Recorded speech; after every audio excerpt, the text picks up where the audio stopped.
What's up, fam? Welcome back to Outwatch, a Survivor Rewatch podcast. We are deep in Survivor Pearl Islands, a magnificent spectacle of television programming. My name's Alex. I am guiding our Outwatch experience, and I'm here with three of my friends experiencing this season of Survivor for the very first time.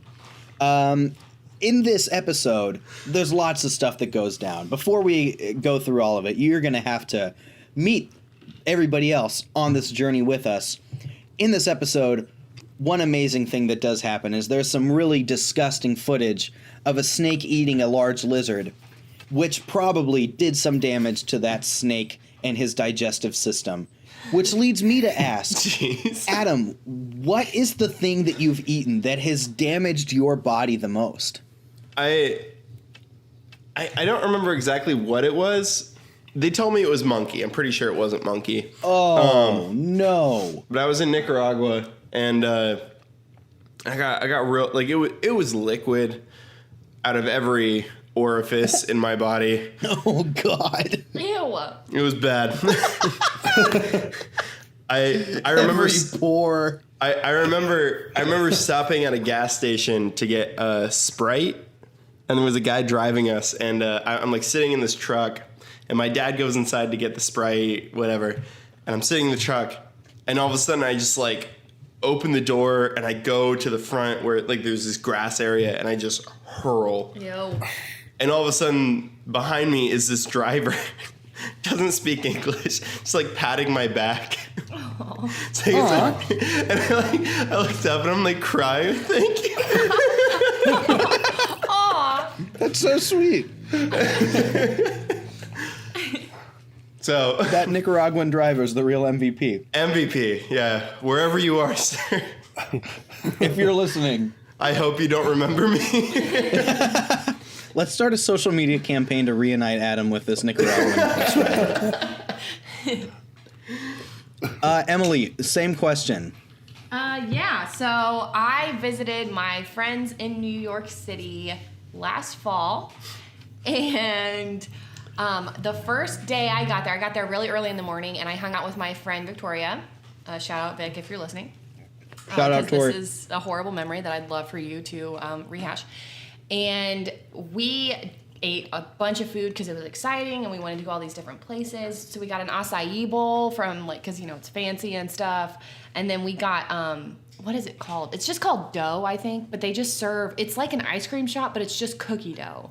And it's this whole thing, like there's a line out the door all the time. So we ate some of that, and then we went to a street market, and I got some Korean beef that was delicious. And then we went to a restaurant late at night, and I had oysters and champagne, and I was like, what a day. And the next day, I was so effed up, I could not function. I was so sick, I had to eat bananas and like applesauce the rest of the trip. And then looking back, I was like, yeah, I could not have chosen a worse combo of foods, and I don't even know which one made me sick, because all of them could have made me sick. So that was a fun trip. A real cauldron of I was really just distress doing there. it 100%. It really was a great trip, minus that. But you know, after that, you might be able to say, now I know how Jesus felt. Yeah, potentially. I don't know. No one wants to assume, but. Hey, Scott, welcome to Outwatch. What have you eaten that's destroyed your insides the most? Well, I've drank and eaten many things that have destroyed my insides. The only thing I can think of, it's similar to Emily's story. I took a trip to Chicago. Hashtag shy. The money's going to come streaming in. Yep. So we got dinner somewhere. I was only there one night. And whatever I ate there, combined with what I consumed afterwards throughout the course of the evening, led me to wake up in the middle of the night, go to the bathroom, and throw up heavily, where I passed out, woke up with vomit in my hair. Ew! Oh, no. So that takes the cake for the worst I've been after food. Was it communion wafers? Is that what you're saying you ate after dinner? I don't know what that is, but Actually, yes, I do. There we go. I think it was like a turkey burger or something. I don't know. It was some random restaurant food. I don't know. But so was my first and only trip to Chicago. Oh, gosh. Scott, what were you doing after dinner? Were you maybe... Talk about getting some honey or smoking something, drinking something. What happens in Chi-Town? No, I'm just That's what kidding. they say. Yeah, that's right. I would have to answer that question with Taco John's. Oh, yeah. I was a young lad, 12 or 13, had some Taco John's and threw up within the hour. Immediate rejection of that substance. That's horrible. It was bad news. All right, well, before we go deep into this episode, let's take a walk down to Tree Mail and remember what actually happened in Time out. Survivor I'm going to interrupt Pearl you real Islands quick. episode 10. Because every time you say go deep or we're in deep, Emily and I look at each other and make some sort of hip thrusting gesture. This is a family show. I know. You have to cut that out. Oh, no, it's staying in. And then we silently laugh. Yeah, we hit the mute button. We just laugh. Do you listen to Binge Mode? Have you ever listened to Binge Mode? I don't think so. Oh, it's so good. They started by just doing Game of Thrones. Then they did all sorts of pop culture stuff. Now they're doing Harry Potter. Okay. It's just like episodic, deep breakdowns. Gotcha. But I kind of take the deep thing from them. That's two people. And yeah, one of them's like, today we'll be going deep. And the other always goes, deep. On chapters 5 through 10 of The Sorcerer's Stone or whatever. So That's awesome. they're hilarious. It's a great podcast and they're super funny. Also, Shout you out say Binge this Mode. is a family podcast, but I thought Survivor was a family show until I watched a snake eat a whole lizard for like 5 minutes. It was so long. They did I not know. cut away. No. Cut away. That snake was so long. Stop. Keep going. It would have been so deep in the woods. I'll bet. That long snake. Off rails. I've been drinking gin and tonics. I'm sorry if this episode's a little bit rowdier than normal. We'll be talking about the snakes plenty in the coming moments in Long this snake. podcast. No. But first, along tribal to Tree Mail, we start by witnessing Rupert have this deep existential crisis / spiritual awakening in the middle of the yeah. night I at the think beach. descent into madness could be added. That's fair too. I like He's spiritual talking awakening. to no one in particular. I know, I hear you, I know. Yeah. While reasoning with himself. Wasn't Not a he great talking look to for his my guy wife? Roop. Wasn't he trying to think- talk to his wife? Is that what I think that I was the think- implication. Okay, Yeah. just making sure. Spoilers for Survivor Blood versus Water, season 29, I believe. She sucks. Rupert's wife is on the show. She sucks. Really? She's first one out. She's the worst. She's the worst. Yeah. Aw. Rupert doesn't do much better that season. How many seasons of Survivor is Rupert in? 4. 4?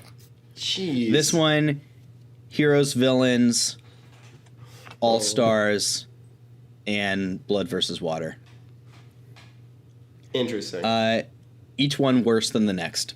Each one worse than the next. Poor Rupert. Does he win? Does he ever win? No. Hey, spoilers.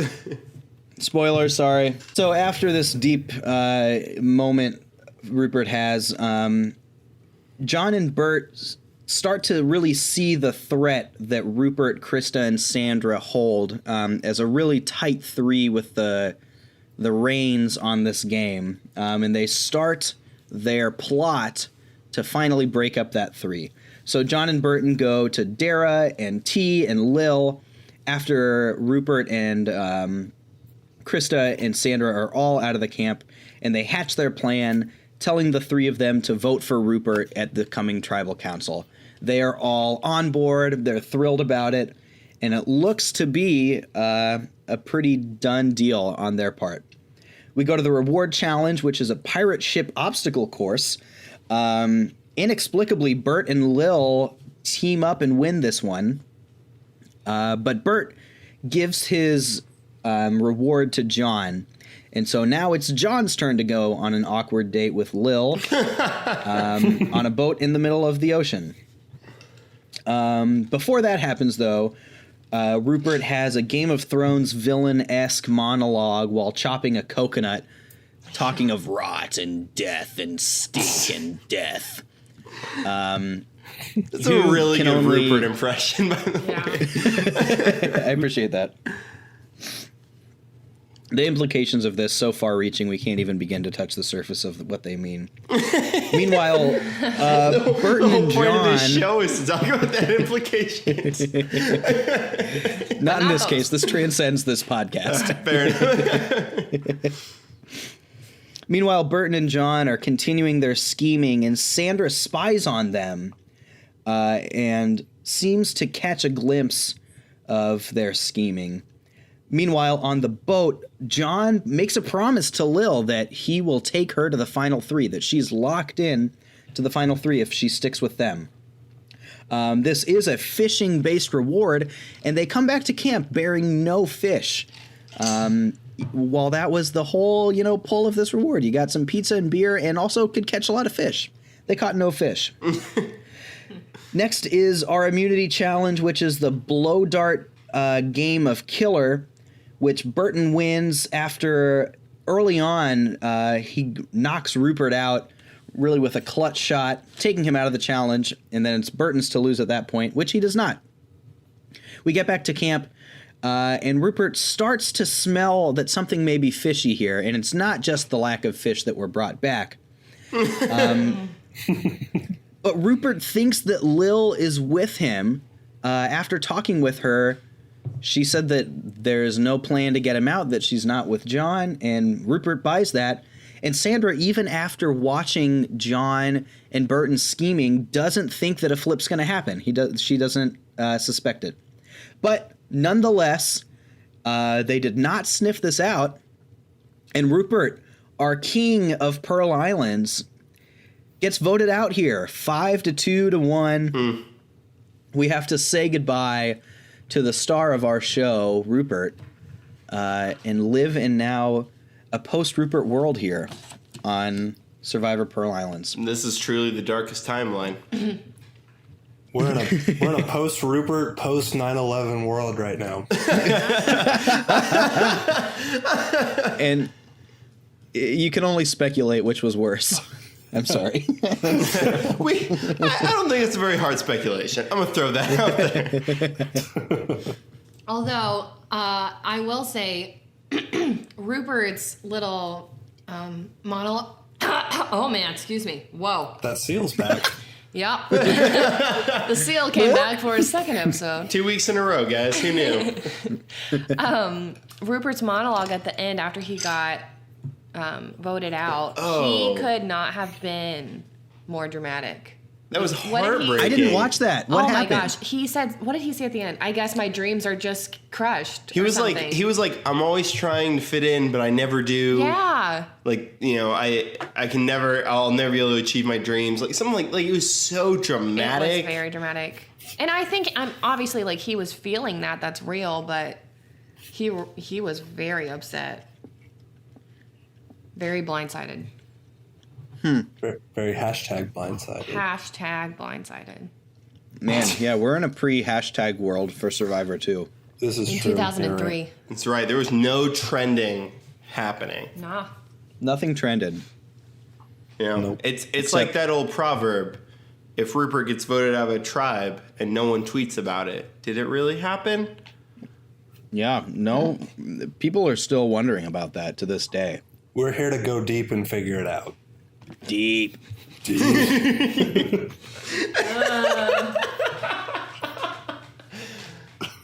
Oh my god. The big news here for our podcast is with the passing of Rupert here, the Lancaster tribe loses their highest scoring member, perhaps opening the door here for these other tribes. This is the worst thing to ever happen. Ever. Yeah, how'd you feel about this? So I'll say early on in this episode, I knew it was coming. I just like watching everyone scheme. I was like, I know Rupert's going to go. But man, does this suck. Because it's not only that I'm losing Rupert here, but I also have Sandra on my team, who is a core member of the Rupert, Sandra, Krista alliance. So she's going to go really soon. And then I have Tawana, who is a low member of the new team that's in charge.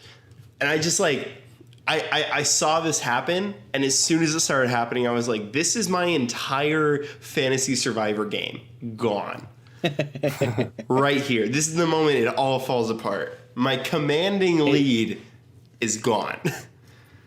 Don't forget about T. See, the thing is, like, I have her, but Emily, Team Lil John, is sitting over here with John and Lillian. Lil Sebastian is what I have written on my sheet. Nice. So those two people are going to go farther. At least one of them is going to go farther than either Sandra or T. And then Jameis Winston, Scott's team, is sitting with Burton and Krista, who, like, he's probably going to lose Krista pretty soon. But at this point, if I had to say who's going to win this game, it's Burton. Burton has won this game. That's right, son. Big episode from Burton. Scott's son, apparently. I think this is it. I think this is the moment that Burton wins the entire game. I knew So it when I I can't picked get him. over that's my son. I said, that's right, son. Oh, I thought you said that's my son. Like Burton is your son. That's amazing. I wish this is you'd going- said that's my son. That's funnier. Burton is roughly 18 years old. Wow, 18 years older than me. When this is going on. That's my son. Well, before we go deeper into this episode, let's all just take a moment of silence and remember the great exploits of Rupert in this season of Survivor.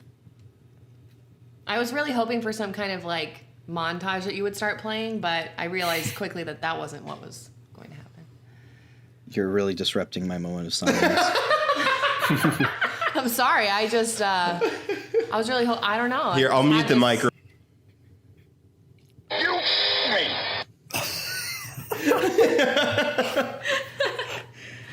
Who would have made such a moment? Ready to cry.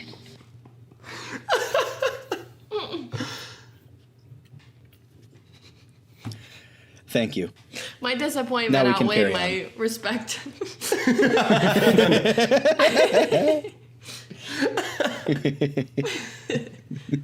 The Emily Nelson story. Well, this was my favorite episode of this season so far. A really tightly edited story. It really feels like the death arc of Rupert the whole way. A really satisfying finishing episode for him. You get the biggest strategic play, I think, of the season so far, where Burton and John band together to swing at and take out the game's power player, really changing the whole look of the game. The tribal lines are kind of all done for. It's a new game in that sense. Yeah, this was a really great episode, and I'm excited to talk through it with you guys. What are your biggest, your favorite moments or favorite elements of this episode? Everything's just so overshadowed by the death of that lizard. I have to kind of separate myself from that. Well, let's talk about that lizard. Okay. There was, if you haven't seen this episode or haven't seen it recently, for like an entire, commercial, like from commercial to commercial, that entire segment every like transition was dotted with the progression of footage of a snake eating a large lizard, and it was disgusting. And you saw all of it. They did not cut away. It was really gross. No. Yeah. Well, and I was sitting alone on my couch watching it and going like, oh. We went from start to finish of the snake is biting the lizard and the lizard is still alive, which I did not appreciate. And then it went into like, oh, the snake is unhinging its jaw to prepare to eat the lizard. And then we watched the lizard slowly slither down the snake's gullet. It was truly horrifying. I cannot believe, because I know I watched this season with my parents, and I've always loved animals, and I was very sensitive about animals when I was little, and I am shocked that that was not seared into my brain. It was bad. Yeah, I'll take a hard pass going forward on this footage of a snake eating a lizard. Don't need to see that ever again. Yeah. It was so gross, but also a great metaphor. Yep. But for what just was happening. too much. And that was like, you know that there was someone in the editing room just going like, this is a perfect metaphor. And some producer going, no, we can't show this for 5 minutes. It's a family show. And someone just fighting against that and finally getting the edit that they wanted into the final cut. Yeah, who are you? Show your face. We want names. Why did you do this? Another great element of how like tight of a cohesive episode this was, though, because it really is, a great metaphor. Rupert is, of course, the lizard being eaten by John the snake. Mm-hmm. I don't think in this metaphor. I mean, I think to a degree we can say it's John. It's Burton, though. Burton is the one who Rhino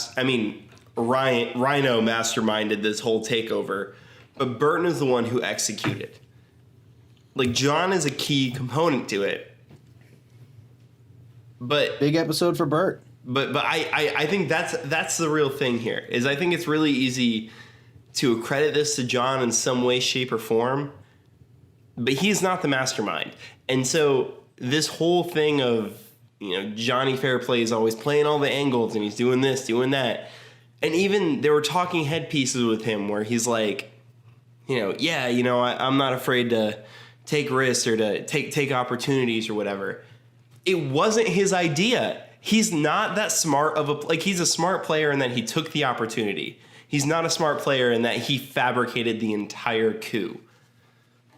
That's fair. I think there is credit due to John, though, for being the first person that's really a part of that Drake alliance featuring Rupert to say, all right, I'm going to break from That's this. true. No one else did that. The thing is, he's the lowest man on that totem pole, though. Yeah, it made sense. So it totally makes sense. I think it's a great play for him. But I don't know. He portrays himself as like, I'm this master strategician or whatever. Strategist? That's the word. There it is. Shoots statistics too. He has this whole like idea of like, I'm a master strategist that he has been talking himself up as this entire season. And he took an opportunity. Like, it's a smart play. It's a good play for him. I will give him that. I don't feel like he's that great of a strategist, though. Well, and I don't know if he was just in the right place at the right time, being kind of the lowest person in that alliance with Rupert, or if he decided that he wasn't going to gain anything in that alliance and just decided to kind of distance himself and be open for other opportunities. So maybe I'm giving him too much credit there. But again, like, we don't really see everything, so it's a possibility. Yeah, I came away with this with more, I guess, kudos to John than you guys do. I thought that, Burton played a huge role in it too, but I was thinking too, like, man, this is a great episode for John too, to really kind of reestablish himself at the top of what's going on. Scott, what do you think about all this? Because I like, Emily and I have weighed in, but... Well, obviously, I'm going to be pro whatever Burton does, because obviously... Your son. That's my son. No. Your son. No, I I initially kind of was more leaning towards kudos to John, actually, because it seemed like both of them were equally in play there, but it's easier to say like, oh, of course Burton's going to do that because he is the whole time. He's kind of just knowing how his path is taken throughout the game. John has been like with them the entire time. So it's, in my opinion, it's good on him for being kind of cognizant enough to say, okay, I am not going to break the top 3 of this group. I got to make a move, and then, orchestrating it with Burton to do that. So I was kind of more kudos John on that one note, but obviously Burton's my dude, so. It was a group play, and it was good on both of them to do this now. This was good timing, I think, to make the swing. It's a great play. Like, don't let me discourage that. That it was the play to make at this moment. Like, yeah. But also, like we kind of mentioned it last episode, like, so often we have these groups of people and they don't really ever do anything. Like, even though you might know, like, okay, I'm not in that top whatever, I'm still going to ride it out to the end. But I'm just happy that we saw enough strategy and foresight for these guys to say, that group of 3 is locked in tight. We got to do something or else we're not going to win the game. So it was good to see that. Yeah. Great move, great TV. Sad to lose Rupert, but the right move, game-wise. So let's go through and hit some of these big moments a little bit more in depth here. Did want to say, Pelican Pete back. Pelican Pete. We didn't get a lot of Pelican Pete, but he back. Someone mentioned feeding the birds. You got a nice Pelican Pete shot. I'm glad he's here. That's true. Maybe it's Rhino in spirit. His spirit has overtaken I can see all this the bird. symbolism. Right, spirit animal, Pelican Watching Pete. over. Yeah. Watching over the tribe. Perhaps even more rare than Pelican Pete on this show is Dara, and we got a confessional from her early in this episode, and it was bad. It was not good. No, it was like, I just gotta, do everything I can, and if they say they're gonna go after a big target, like, I'll come along with that. She even good stuff, Dara. Thanks. When they were like strategizing the whole "we're gonna overthrow Rupert" thing, she was like, Yep. "Oh yeah, I'll play it off like if they're like, well, Dara's gone, I'll just be like, well, okay, like yeah."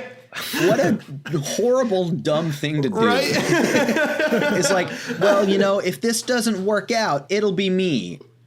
That's okay. So I'm not going to make a play for it. Get that off of you. Say, like, no, put him on T or something. Yeah.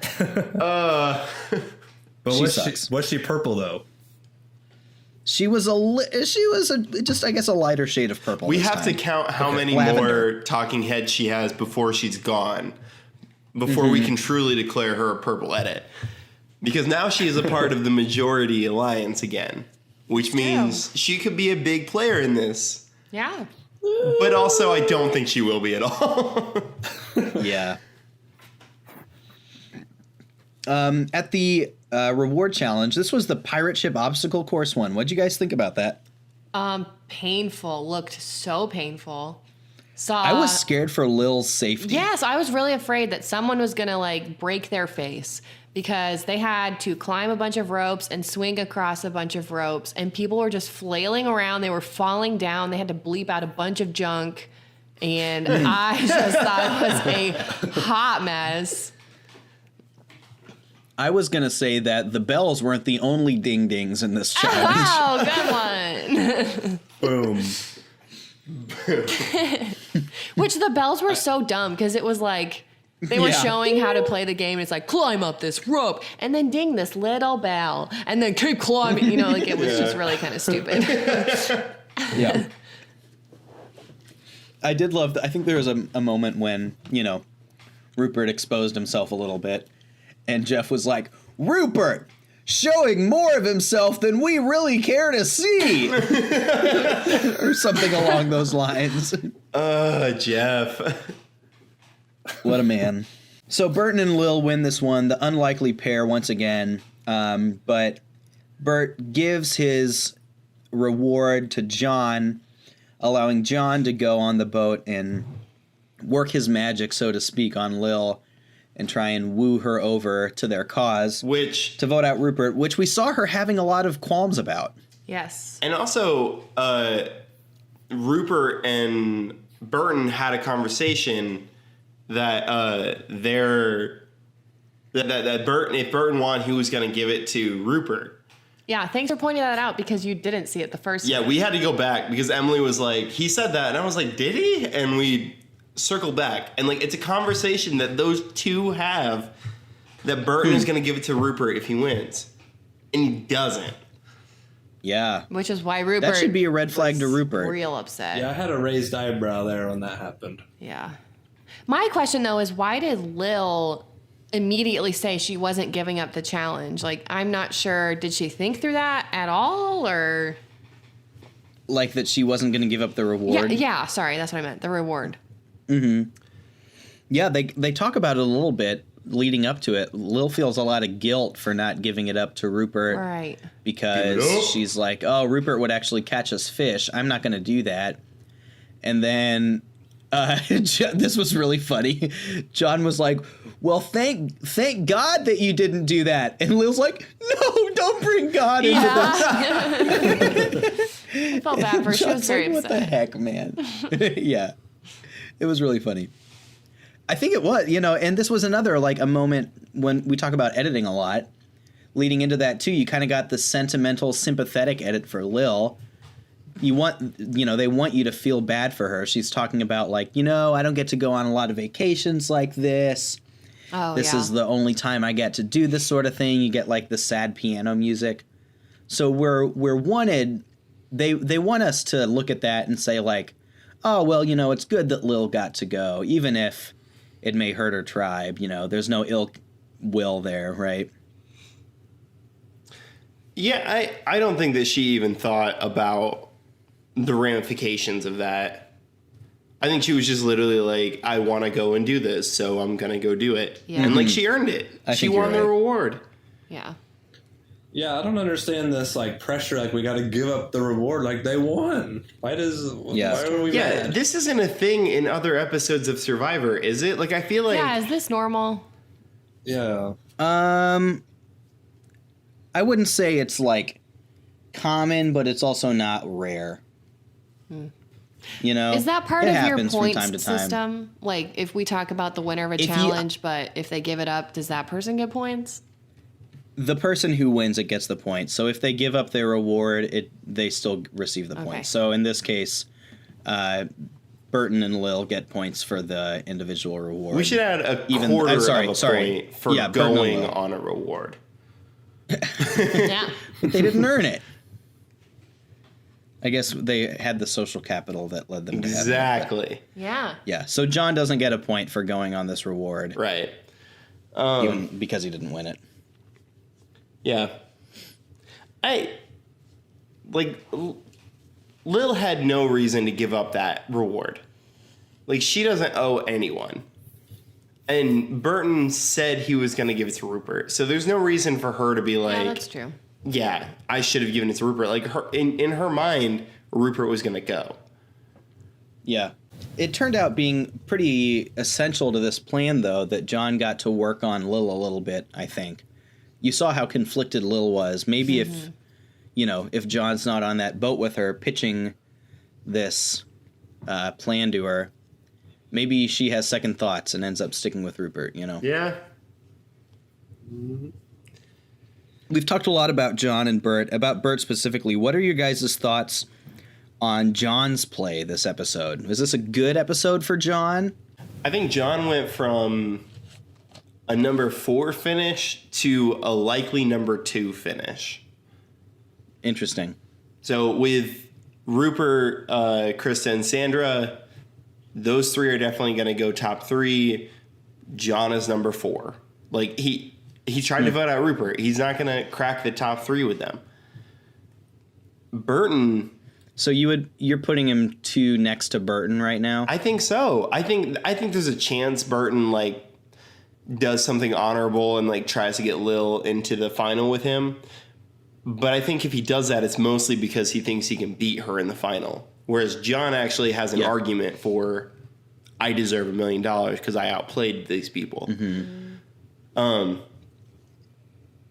I think John, I mean, at the very least, John looked at this and said, hey, I'm moving up one spot. That's a spot closer to the final 2. Yeah. Maybe in 3 days I can make a play that'll put me in the top 2. Well, and the thing is, too, with John, like, if they were to look at who has screwed over the most people, like, the worst, I think Rupert would be more upset with Burton and less upset with John, maybe? Would anyone agree with that? Well, no, that's interesting because now we're talking about the jury. Yeah. Jury votes. Yeah. Yep. Because we have Rhino and we have Which Rupert. is an important thing to think about here now, is Right. like each one of those people you vote out is a vote that, potentially gives you or keeps you from winning. The way that you vote people out and who you're putting on the jury is really important in the end game for a Survivor player, So, Again, not just who you're putting on there, but in the way that you're putting them there. right. So let's assume Burton and John are our final 2, like I'm saying it's going to be. And we have Rhino and Rupert so far. How do you think those 2 people vote? Does Rupert and Rhino vote for John or Burton? What do y'all I think? just, based on how upset Rupert was when he left this episode, I feel like he's definitely going to feel like he was betrayed by Burton, and that will stick with him. So I definitely think he would vote for John over Burton. I don't know about Rhino, though. Yeah, I kind of agree there. I think that there's an argument to be made that Rupert can see it as John was the one that turned Lillian against him. I guess that's true, too. Because he really did trust Lil. When she came back and he was like, what'd you talk about? She's like, nothing. We're all friends. And Lil and John were the ones that Yeah. were on the reward. Yeah. Right. So while Burton may have masterminded, John was the one that betrayed him at the end of the day. True.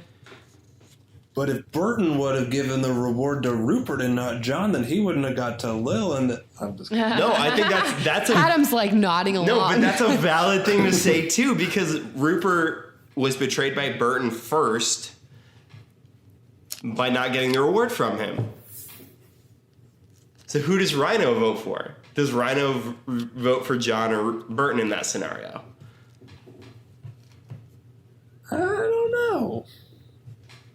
I think he hates John, and so he'd like respect Burton's move. Possible. Yeah, I don't know. Seems personality-wise that Rhino would be more likely to give Burton the $1 million than John. Yeah. I don't know. It just depends on what kind of juror you are. Are you a super spiteful juror, or are you kind of like a more mature, like, I'm going to vote for who played the best game kind of juror? Right. Yeah. So, Well, and that's Rupert's. And what you deem as the best game, is the best strategic conniving game the best game, or is the best, like, commanding physical game the best game? That's what makes Survivor so good, is that you get to decide what the best game is. Well, I'm so curious as to how Rupert votes on the jury, because Rupert's biggest strength was his loyalty, which also turns out to be his biggest weakness in this game. And so on the jury, how does that play out? He was so dependent on, or so sure that loyalty would see him through. How does he vote for people who betrayed him? That's a great question that we can only answer at the series We're finale. only, what, like 4 episodes away from the finale? I believe so. Wow. we're getting there. Heck This yeah. is a good episode. Yeah, It's a great I really liked episode. this. We've talked about this a little bit already, but after everything that goes on tonight, who do you think is in the best spot at this point to make it to the end and give the best case before the jury? Burton. I would say I've been saying it for 40 minutes now. Burton is my choice for the winner of this game. I think this week made his move to be the winner. Yeah, I would. It at least puts him at the top for now. he has went from like the outhouse to now he is running the game. Well, and he's But such a things strong change quickly. individual immunity player too. Like it wouldn't surprise Yep. me if Burton wins out individual immunity from here on out. Yeah, there's only like 3 or 4 left. And like who can compete with him physically? No one. He's a good puzzle person. I just like Yeah. That's how I want All it people to takes is describe once, me. though. She's a good puzzle person. Sorry. My only fear with Burton is now he's like the top target. So like if he slips up once, like Yeah, it's true. that's it. Yeah. But that's why Survivor's so fun. Emily, a survivor named Debbie, who's been in a couple seasons, did once famously say, "Puzzles lay down like lovers before me." What? what? That's amazing. Great survivor quote. This is Yeah. the greatest thing I've ever heard in my life. Yeah. Oh my gosh. Was Debbie on Survivor Cagayan? No, she was in Ko-Rong, I think. Okay. I believe she was in Ko-Rong and Game Changers. Okay, yeah, that's right. That's awesome. Yeah. I think you watched actually- Ko-Rong with. I can't wait till that episode. Yeah. When do we do Ko-Rong? Not for a long Oh man, time. yeah, I'm not. It's not a great, Ko-Rong. It is. Oh, it's not even Rob not a great ranked. season. No, it's a newer one. It's 24. We start at 4. It's 20. We gotta get through 20 seasons before Oh my we. god. The rate we're going, like, it'll be a while. Yeah. It'll be years. We're gonna have a new Trump, a new president. A new A Trump. new Trump. That's not what I meant to say. Oh man. Freudian A slip. new Trump. Before he gets out of office, he's going to change the office Yeah. of president to just be called Trump. It's the Trump. The Thank you, 48th Mr. Trump. Trump of the United Oh, States. Sorry, we don't like to get political here on Outwatch, so we're sorry Right. about that. The only politics we Unless- care about are about the game. Heck yeah. I wanted to say too, this was a really, really bad episode for Sandra. Oh, it was. Between spying on them, which at first I'm like, yeah, get them. And then immediately having a confessional later, like saying, I don't think they're really up to anything. Yeah, she was genuinely shocked. Yeah, and being so shocked, she had the full potential to snuff this thing out because she caught them. Yeah. And she just, was so comfortable in her place of power that she didn't suspect anything would happen. Well, Rupert's at fault too, though, because And Rupert, too. I was going to ask the next question. Who is this like more credit to John and Burton or more discredit to Sandra and Rupert? Like, did John and Burton win or did Sandra and Rupert lose? Personally, I think they lost because I think, honestly, like, since the beginning, they have been so in power, like the Drake tribe, that I think it just went to their head. And I don't think they honestly thought, like, anybody in their group was going to, like, flip. And it's like, there's this big game going on outside of them, and they didn't, like, even really care, it seemed like. yeah, they've never been on the defense in this game. I tend to agree with that. I think it would take so little to at least get Lil back to their side. I think all that would take is Rupert saying, Lil, you're going to swap on me? We're buddies. I talk to you every morning for hours. How could you do this to me? She'd become a wreck, and then she would swap back, and now you're at least at a tie. Yeah. And all you'd have to do then is say, hey, Burton, dude, we know what you're doing. It's a tie now. Do you really want to go to Rocks? Come back with us. We're going to vote John out instead. Or you can do that to anyone else at that point. I don't think it would have taken a whole lot for them to stop this thing if they were, attentive enough to what was going on. I'm inclined to agree with you, but at the same time, I think Burton is a smart enough player to realize that he is low on a 3-person alliance totem pole. I just don't think. I think your best case scenario here is that you have T, Dara, John, and Burton voting for Rupert, and you have Lil, Rupert, Krista, and Sandra voting for John, let's say. Mm-hmm. And so I think your best case scenario is a 4-4 tie. Yeah, I think it was a good move in the right time to make it. I just think it could have been stopped. Yeah, I don't know. I definitely think Lil could have been, like, Lil being persuaded was definitely, you could have persuaded her back. Definitely could have done that. At the very least, that one. I don't know. I after this episode, I just have this mentality that Burton is a much smarter player than I ever gave him credit for. Yeah. And it's like was a tough move that John and Burton pulled off of getting those other 3 together at that right time, telling them the plan that early in the cycle, and getting them to all keep it quiet the whole time. That's pretty rare that, they put that in motion before even the reward challenge, and no one spills the beans about it, either intentionally or accidentally, between then and the tribal. I think part of that is T and Dara are just such, like, they're not great strategists in this game.